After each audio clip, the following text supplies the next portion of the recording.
guys, it's Rhiannon from RMH Art. Welcome back to another video and welcome to my channel if you're new here.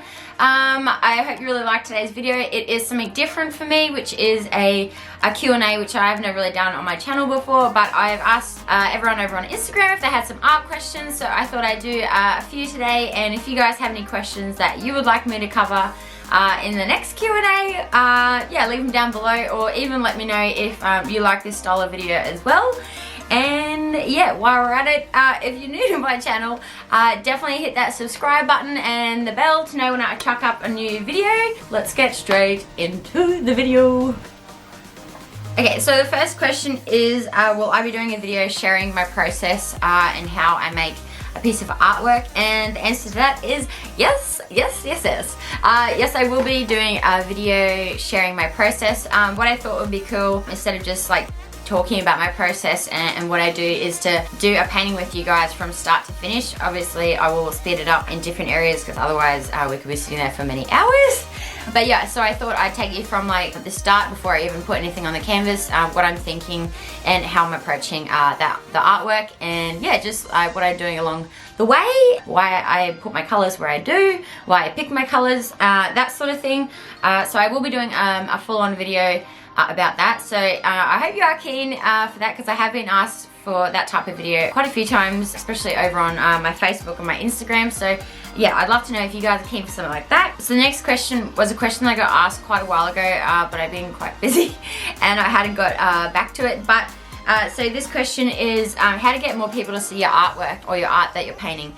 And this is like such a huge question, definitely needs like a few videos for it itself. I guess what I'll say here is that to get more people to see your artwork, honestly, like it's not something that, you know, you can just do one simple thing and then all of a sudden you're gaining a lot more reach and like lots of people are going to see your artwork. Like it's a combination of many things, and it's a combination of a lot of time. I've been selling my art for, I think, like 3-4 years, and yeah, it's something that you're always doing, is, you know, trying to do things, try to find good practices that are going to help to put your art in front of the right people, in front of people that are going to be interested in your art, you know, people that like your art. And so it's like, you know, there's so many things you could do, whether that's, you know, posting to social media more, you know, trying to make more engaging posts so that people, you know, engage more and it sort of gets a little bit of hype around your post.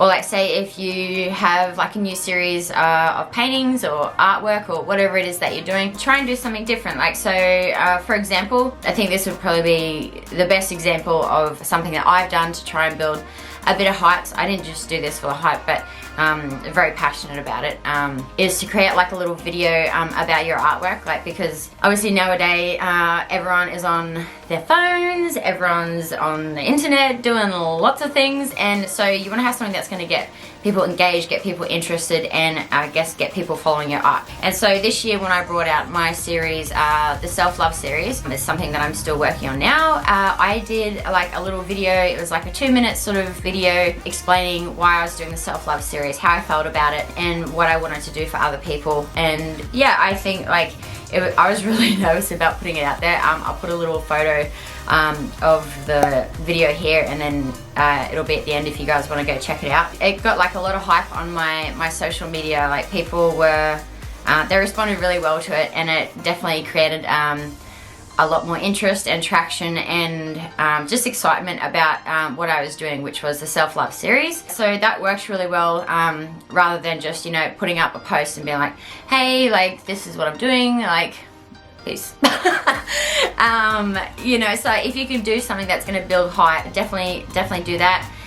Selling your art and getting more people to see your art, you know, the business side of things, like, yeah, it just takes a lot of time, and you just got to keep working at it. Like, it's not like you decide you want to be a full-time artist and the next day you like do this one thing and then all of a sudden, you know, you're selling your art like crazy.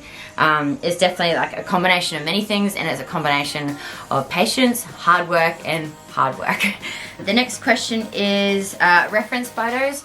So like, what sort of photos do I use for reference photos? And when I first started, I wasn't too clear on what was like copyright and what wasn't. I was sort of under the impression that, like, and I think a lot of people are when they first start doing art, is that if you see a photo that you can paint it and that's that. But it's actually not the case. And yeah, if you see a photo and you know, you paint that, you're actually copywriting that photo, because like that is the photographer's photo. So there's lots of sites like Unsplash. I can't remember the other one, but there's definitely sites out there. Unsplash, I've used some photos from there before that you can use to paint from, and there's no copyright on those photos whatsoever. Something else that I do like to do, because if you guys are familiar with my artwork, is that I actually like to paint a lot of nudes and that sort of thing, or a lot of figurative art. And so what I do a lot of the time is I might find, like, say one photo that I absolutely love, and I will change it slightly. So, you know, I might get a couple of photos and use those sort of like in a combined way to make something that's actually different to the original photo that I found. Or another thing that's actually really good, and yeah, don't have to go anywhere to get it, is your own body. So I have a painting that I did, I'll insert a photo, like there's a hand, and like, so that's actually like a photo of my own hand. Actually, if you watch the speed paint, you can see me like going like this when I'm trying to do the painting. So a lot of things I do, if I can actually find a reference photo, like say from my own body or something like that, I will also do that. Yeah, reference photos is definitely something that you need to be careful with. But another question that I got asked was, what's the inspiration behind the colors and the color palette that I'm sort of using at the moment in all my paintings? And honestly, it wasn't something that I just sort of sat there and was like consciously like, I'm gonna do this.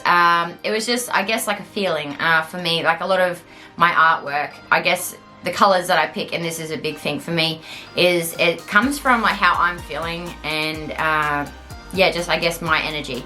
And so with the self-love series, which is a series that I've been working on for a couple of months now, is I just wanted it to be something that's really positive, really happy, and just, yeah, it just makes you feel good when you look at it. Like, it's not like real dark and gloomy or anything like that. It's quite bright and just something like a happy piece of art to look at. And so obviously if I use like dark like colors, that sort of thing, like it's not going to be very happy looking. I shall show you guys. So this is a piece there up on my wall. That's Selena, that's me, and that's Tani.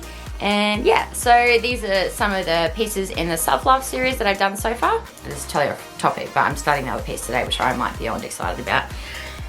So yeah, my colour in my paintings are more from like, yeah, feelings that I have at that time.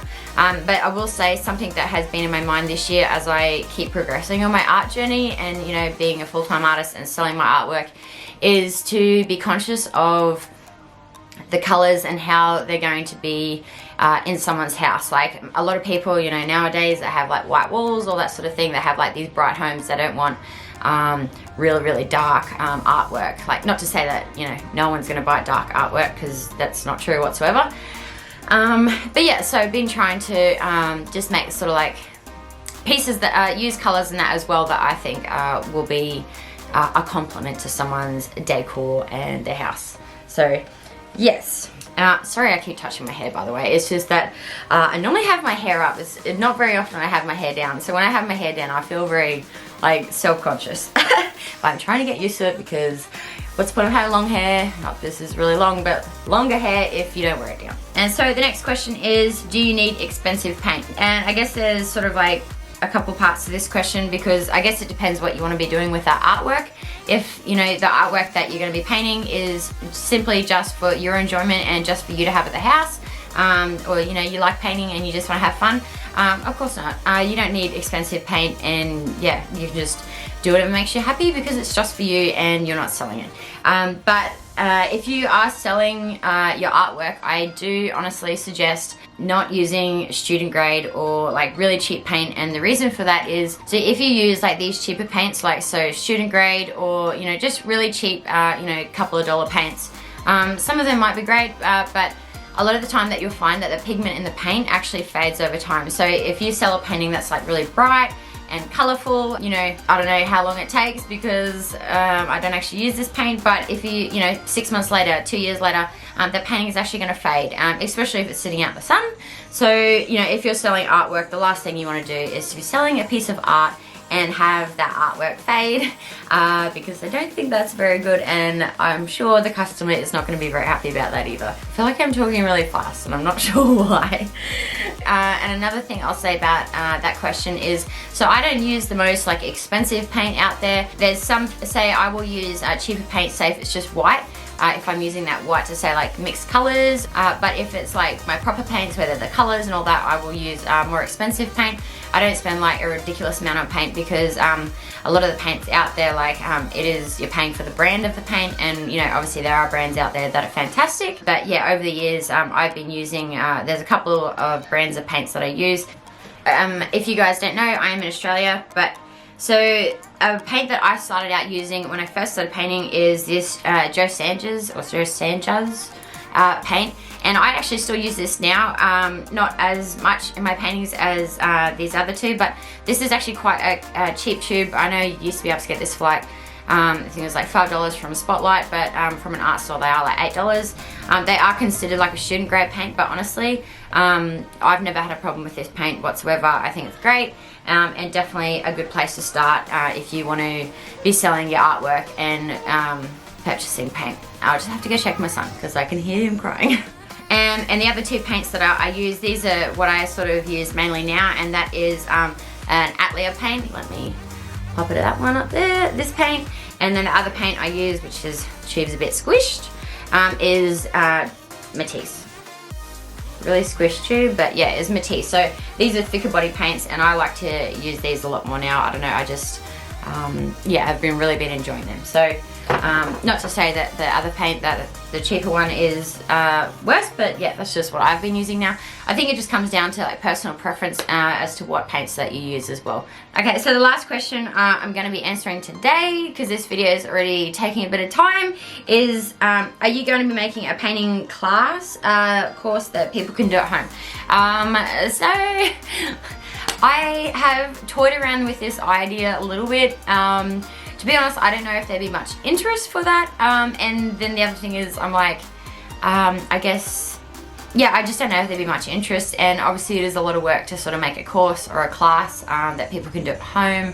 Yeah, I'm not sure. I have thought about it, but yeah, I don't know. I guess maybe if there was a lot of interest, yeah, I guess I would look at that, maybe one day, and so that wraps up the video for today. I hope you enjoyed this video, the little quick Q&A. If you have any questions that you would like me to answer, definitely pop them down below. I'd be more than happy to do that. I know I've said this so many times, and that is, I'm getting back on schedule with YouTube. But honestly, like this year, last year has just been crazy. Just absolutely crazy. But I am sitting down today, you guys, and I am doing a few videos, and that way, so they are stockpiled for the next few weeks. Yeah, I am so determined.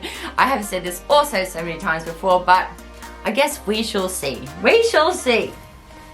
But yeah, so that is it for today, and yeah, if you like this video, please give it a like, because it really does help support my channel, and I'm just a super small channel, so yeah, if you do like this video, subscribe for more videos. I have studio vlogs, speed paints, some art tips, and now a Q&A. So I do have a bunch of videos. I've got over 50 videos on my art channel. So yeah, I hope to see you in the next video, and let's hope that it's next week. Woot woot. And yeah, I hope you have an awesome day, and I shall see you guys in the next one. Bye.